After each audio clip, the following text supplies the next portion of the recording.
truck over there in the office?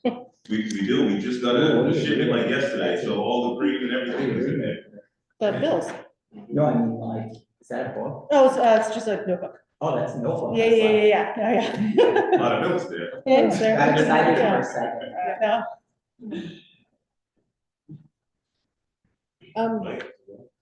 Mike, are you? Did you say? Angela, if you want to talk, say No, something. that's okay. Okay. You have to, what time this meeting? He doesn't have to, he just wants to see some things from the mayor's perspective. Well, two of the bills here are bills. Yeah, am I able to ask? Calling this meeting to order. Welcome to the special committee on state legislative affairs. Thank you for being here. Madam Clerk, please call the roll. Chairman John Gonzalez, Present? Vice Chairman Justin Royas, Present. Councilwoman Shelly Peterson, Present. Councilwoman Ana Vargas. Present. Councilwoman Atia Grace is absent. We have 4 present, 1 absent. We have a quorum. Thank you, Madam Clerk. I'd like to thank the clerks for the wonderful work that they do, and I'd like to also acknowledge our wonderful city solicitor who's here. Thank you for being here. Also, thank you to Director Mr. Gardner and also Michael Politano from the mayor's staff. So we'll read item number 1. Item number 1, resolution endorsing and urging passage by the General Assembly of House Bill 2023 H-5160, an act relating to financial institutions, licensed activities, lenders and loan brokers, check cashing. Great, so I will just preface to everyone on the committee that our goal here or our charge here is to, with each of these items, determine whether or not we want to send it to the full council with a recommendation. And those recommendations are as follows. So a recommendation for approval, a recommendation for denial, or we can send it to the council without a recommendation, or alternatively, we can continue the matter if we need more time to discuss. So this first piece of legislation, I'll go ahead and give everyone a summary. If you have any questions or discussion, we'll open it up to discussion. It's an act relating to financial institutions. This act would repeal the provisions of the general laws allowing payday lenders. This was a bill that was sponsored by Rep. Alzate in the House of Representatives. It's something that's supported by our pro temp. And essentially the provision would, or it would strike out this provision, which says deferred deposit transaction. That means any transaction such as those commonly known as payday loans or payday advances or deferred presentment loans in which a cash advance is made to a customer in exchange for the customer's personal check or in exchange for the customer's authorization to debit the customer's deposit account, where the parties agree either that the check will not be cashed or deposited, or that the customer's deposit account will not be debited until its designated future date. So essentially, payday lending. Questions on this, discussion on this, committee members? Councilor Peterson? Not a question, just more of a comment. I have talked extensively with Rep. Alzate regarding this, and I know the Economic Progress Institute is also very much in favor of this particular change or repeal on the provisions. So in full support of something like this. It's very predatory to our community, and it's definitely something that we can do to move in the right direction. Thank you, Councilor Peterson. Any additional discussion on this item? Okay, with that being said, do we have a recommendation before the council to, it sounds like, to approve? So moved. So motion made by Councilor Peterson, seconded by Councilor Royce. All in favor? Aye. All opposed? The ayes have it. Item number 2. Item number 2, resolution endorsing and urging passage by the General Assembly of House Bill 2024 H-7402, an act relating to education, state aid. So this item is by Representative Scott Slater, and the provisions will exempt schools or school districts subject to an intervention for failing schools from the withholding of aid provisions for infractions related to non-payment of tuition owed by one community to another. And we have Mr. Napolitano from the mayor's staff here to potentially speak on this item. If we can swear you in. Raise your right hand. Do you swear under penalty of perjury that the testimony you're about to give is the truth, the whole truth, and nothing but the truth to help you God? I do. State your name and title for the record, please. Michael Napolitano, Deputy Director of Governmental Affairs, Thank Mayor's you. Office. Thank you. Deputy Director, thank you for joining us. If you'd like to speak on this item, that'd be great. Yeah, I just want to say, this is a bill that Rep. Slater has put in the past. It's directly related to the state takeover. As of now, there is a dispute over what our maintenance of effort is, and what happens when that dispute. The commissioner has the authority to withhold certain aid from us. He has done that in the past, and this bill would take away that authority for her to be able to take away that state aid. In the past, she's withheld distress community aid, in our DMV excess tax that we get. I believe that's what it's called. So we are hoping to remove that authority from her. So regardless of if we're in a takeover or not, or it's Providence, it is statewide, so all these other municipalities too can not have to worry about that fear. Great, thank you, Deputy Director. Questions from committee members? Chair, Councilor Wade? I just find it interesting that, like, generally speaking, when there's a school that's underperforming that needs a lot of support, we punish them by taking away funding. Is that kind of the viewpoint? From the commissioner or from RIDE? I think the viewpoint is more so that there is this lack of clarity surrounding the statute that governs state takeovers. And this particular statute that she uses to withhold our funds doesn't even really relate to the Crowley Act or Title 16. She uses it as a mechanism to take away our state aid. So I think it's more of a disagreement on what our maintenance of effort should be, what our contribution should be, and as a result it leads to this, which is why we are hoping to resolve it at the General Assembly. Additional questions from committee members? Okay, with that being said, motion? Motion to approve. Motion to approve with recommendation? Recommendation to approve. Sorry, recommendation to approve. And so made by Councilor Roy, Second. seconded by Councilor Peterson. All in favor? Aye. All opposed? You guys have it. Thank you, Councilor Roy. And then I know the next item is related to the city administration for item number 3. Item number 3, resolution endorsing and urging passage by the General Assembly of House Bill 2024-7403, an act relating to public finance state funds. So this bill allocates to the cities and towns of the state a portion of state income taxes for new employees of not-for-profit healthcare institutions and private educational institutions. So that this would allow the city to benefit from those income taxes, and this is something that is a part of the city administration and mayor's package. So turn it over to Deputy Director to hear a little bit more about this item. Yeah, thank you, Chairman.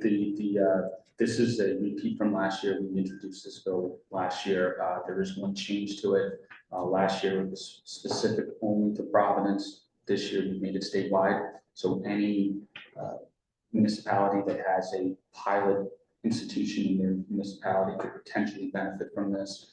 And the way it works is exactly like you said. If there's growth through employees, you would get 25% of the payroll tax in form of a reimbursement from the state. So that's Pretty straightforward. Questions from committee members? Anybody like to make a I'll make the motion? recommendation, the motion. Recommendation to approve, and so moved by Counselor, seconded by Counselor Lois. All in favor? Aye. All opposed? The ayes have it. All right, the next item here. Thank you. Item number 4, resolution endorsing and urging passage by the General Assembly of House Bill 2024 H-7062, an act relating to towns and cities zoning ordinances. So this is a bill that's presented by Rep. Gene Speakman. It amends several sections of our zoning, the state zoning enabling legislation that would relate to providing uniform zoning standards for ADUs or accessory dwelling units. Questions from committee members?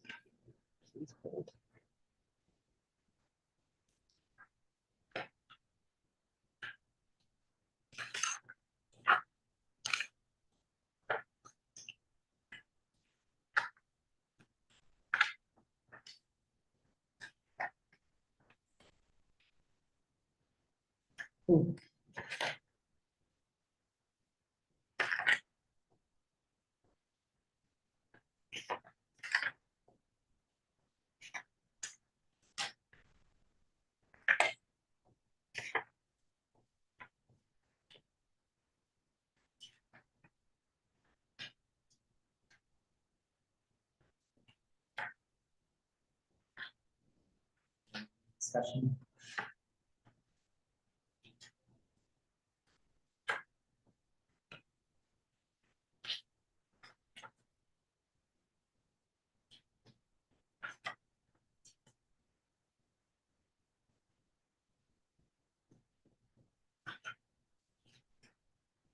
I'm sorry, Councilor. Does anyone know if this has been discussed yet up at the State House? You know? I can't necessarily speak to that at Okay. the moment. If folks don't necessarily feel comfortable with moving this forward, we can certainly continue it to a future date. Give folks time to have an opportunity to maybe speak to the sponsor or other sponsors. Who was the State sponsor on House. this one? I'm sorry. Chief Stephen. Oh, I'm sorry. I meant, who submitted the resolution within council? Oh, I did. Oh, okay. Yeah.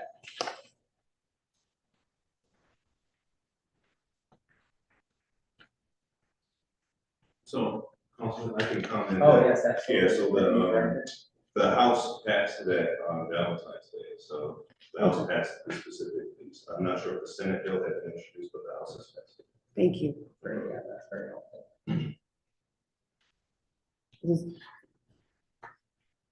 I haven't, I'll just keep speaking on it. I'm looking for the required square footage on it, just to make sure, obviously, we have smaller lots in certain cities and towns, so it's, especially here in Providence, it's a question. And Oh, I this see is a part of the push for more units and housing affordability just broadly in city. So accessory dwelling units, granny flats to provide for.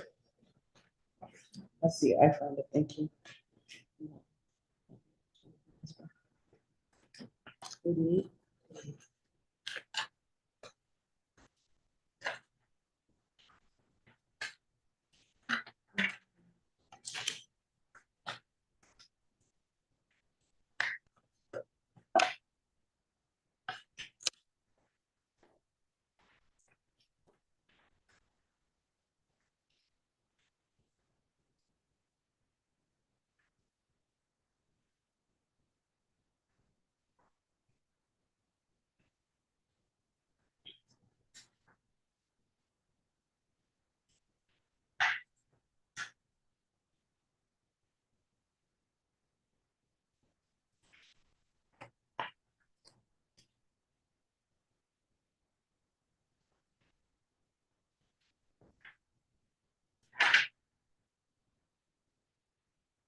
Chair. Counselor Peterson? On this one, I have certain questions that would make me want to continue this for further discussion at a different time. Sure, absolutely. So it sounds like folks would want to dig into this one a little longer. Yeah. Yeah, absolutely. So recommendation to continue this item to a future docket. So, yeah. Okay, so we're going to continue item number 4, the motion's made by Counselor Peterson and seconded by Counselor Lewis. All in favor? Aye. All opposed? And third by Councilman. The ayes have it. I just So thought that continue I- that item. All right, moving on to the next item here. Item number 5, resolution endorsing and urging passage by the General Assembly of House Bill 2024 H-7171 and Senate Bill 2024 S-2121, an act relating to labor and labor relations, temporary disability insurance, general provisions. Okay, so this is an act relating to labor and labor relations, temporary disability insurance. It's introduced by Rep. Josh Geraldo. Essentially what this bill does is it includes siblings, grandchildren, and care recipients for temporary caregiver benefits of 12 weeks. And increases weekly dependence allowances from $10 to $20 or 7% of benefit rate, whichever is greater. And this would go into effect if passed in January, on January 1st, 2025. Discussion on this item?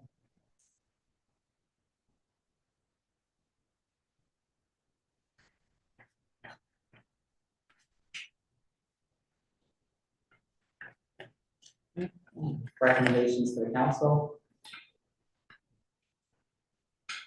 Recommendation to approve. Recommendation to approve by Counselor Lloyd, seconded by Counselor Peterson. All in favor? Aye. All opposed? The ayes have it.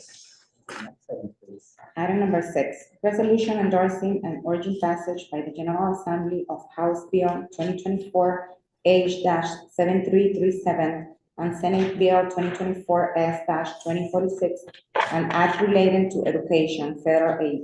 So this is a bill that's introduced by Rep. Sanchez in the House and Senator Acosta in the Senate. It requires free breakfast and lunches to be provided for all elementary and secondary students attending public schools. Discussion on this item?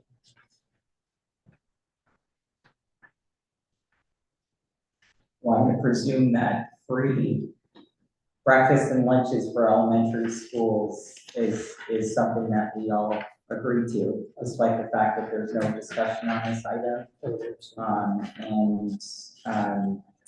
If there's someone who would like to make a motion here, so, Councilor Peterson is making the motion to approve. Do you want a second? Second, Okay, sorry, sorry, sorry. I was hijacking that a little bit. I shared the second.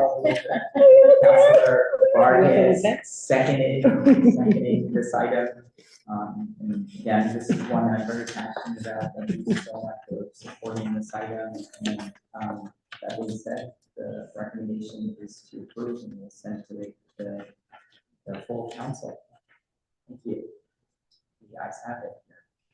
Item number 7, resolution endorsing and urging passage by the General Assembly of House Bill 2024 H-7304 and Senate Bill 2024 S-2189, an act relating to property, residential landlord tenant act. So this is a bill that's introduced by Brett Stewart in the House, Senator Mack in the Senate. It increases the time requirement notices for rental increases from 30 days to 90 days. And for persons older than 62 to 120 days. And I think the impetus for this is to provide more time and transparency for any increases in rents or any rent changes, and would allow for folks to prepare accordingly. So discussion on this matter. Support this completely. Giving folks more in advance notice before their rent is raised. I'm always gonna support that, but especially when, for our seniors and old aging population, they're on a fixed income, often. And so, I especially support that effort too, so this has my support. Thank you, Counselor Royce. Counselor Peterson? I completely agree with Councilor Royce. I had a conversation with, some neighbors in my ward just yesterday, and the cost of living is exponentially higher even with just utilities. So homeowners or constituents that have had their homes fully paid off, but the increase in just what utilities look like as well has become it's become a point of dire concern for many of our constituents and residents. So something like this for our elderly home renters, tenants, to be able to have some time while they're trying to figure all this out is absolutely something we should be doing. Thank you, Counselor Peterson. Any additional discussion here? I agree with that. Absolutely. So expensive. Yeah, I think this is hitting close to home for each and every one of us in all of our ways. Yeah, so, recommendation from this body, recommended to approve by Counselor Royce, seconded by Counselor Vargas. All in favor? I All opposed? The ayes have it. The last item.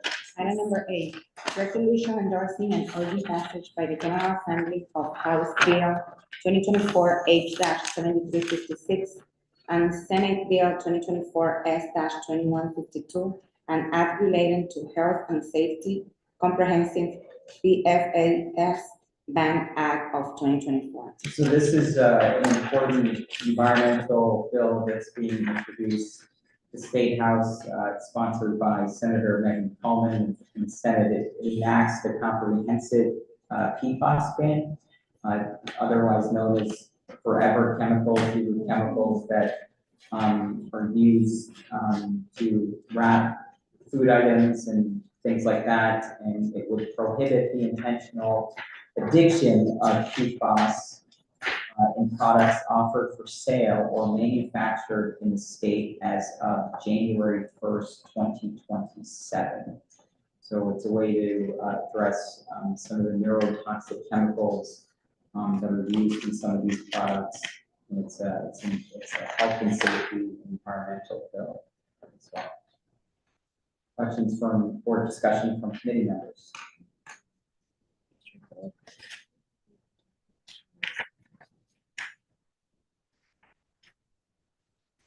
One like to make a motion, Council, recommend to approve by Councilor Royce, seconded by Councilor Vargas. All in favor? All opposed?